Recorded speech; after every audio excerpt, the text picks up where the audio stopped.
हा पुत्र रोइ त गयौ तिमीलाई कस्तो देख्नु पर्यो मृतक दुर्गति आज यस्तो। तिम्रो पनि प्रियतमे अति दुर्दशा भो देखेर चित्त बढी व्याकुल प्राण भइगो।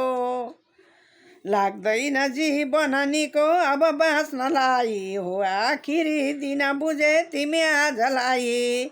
शक्ति रहेन जिउ बेसरी काम्न थाल्यो आँखा भई तिरिमिरी सब देख्न छाड्यो।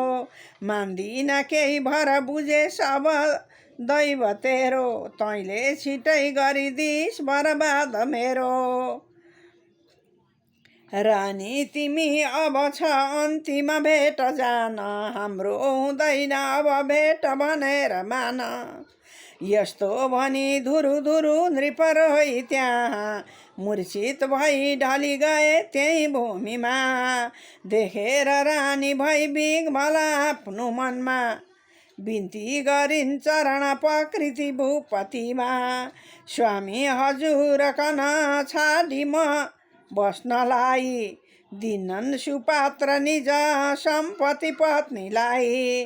तस्मात् सती भई म देह जलाइदिन्छु के बस्त थे अब यहाँसँग लागि जान्छु।